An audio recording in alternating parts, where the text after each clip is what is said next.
que no CT Vacinas a gente optou por uma estratégia de desenvolver cerca de 5 imunógenos diferentes, 5 vacinas diferentes. Por quê? Porque a gente nunca sabe qual daquelas, dentre essas, que vai dar certo, né? A taxa de sucesso de um projeto vacinal é baixa, é de 1%.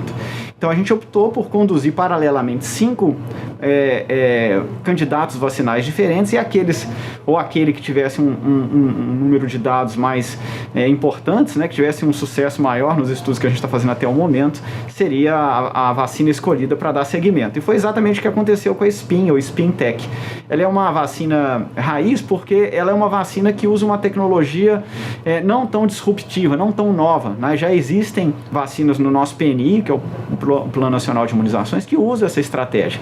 É uma vacina de subunidade, ou seja, não é o vírus inteiro morto, é um pedaço do vírus, e esse pedaço, que é uma proteína, é produzida no laboratório, é produzida em bactérias, né? A gente usa as bactérias como se fossem pequenas fábricas que produzem essas proteínas para nós. Além disso, ela também é uma proteína que a gente chama de proteína quimérica. Por que é uma proteína quimérica? Porque ela é uma proteína artificial que combina partes de diferentes proteínas importantes do SARS-CoV-2, que é o vírus que causa Covid-19. Então ela tem todas essas características, ela é adicionada a um elemento químico chamado adjuvante, né, que tem o objetivo de acordar o nosso sistema imunológico quando a vacina é dada, porque a proteína sozinha muitas vezes ela não é muito imunogênica, ou seja, ela não induz muito anticorpo ou muitas células de defesa, e o adjuvante ajuda ela a ficar mais aparente para o sistema imunológico da pessoa que é vacinada. Essa vacina ela foi desenvolvida aqui no CT Vacinas e no Instituto René Rachou, Fiocruz Minas, né, que são os dois parceiros que desenvolvem essa vacina no momento. Ela foi desenvolvida, testada, produzida no laboratório, e a partir do momento que ela estava pronta, ela foi testada em diferentes espécies de animais, né, que é a fase que a gente chama de fase pré-clínica de estudo. Pré-clínico é sempre em animal.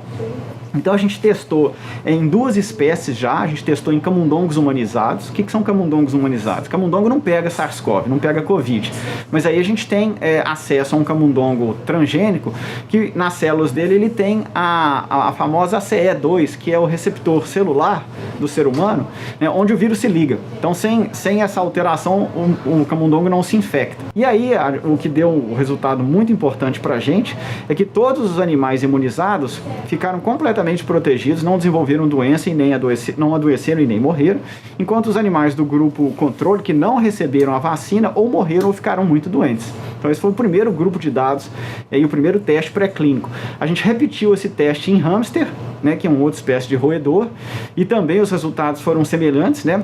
Daí a gente teve uma reunião com a Anvisa, que é o órgão regulador brasileiro, que vai licenciar ou não os testes em seres humanos. E aí a Anvisa solicitou que a gente fizesse isso também em primata.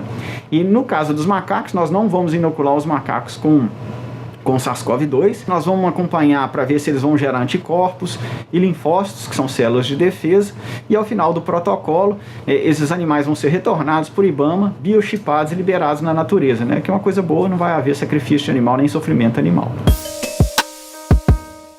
Ao final desse experimento, que deve acabar daqui mais ou menos 30 dias, somando tudo, né? Nós vamos ter esses dados para incorporar no dossiê que vai ser enviado para a Anvisa. Assim que a Anvisa der a licença, der a autorização, a gente tem a expectativa de começar a fase 1 e fase 2 de testes em seres humanos. Que se tudo der certo, nós avaliamos que deve acontecer até o mês de novembro desse ano.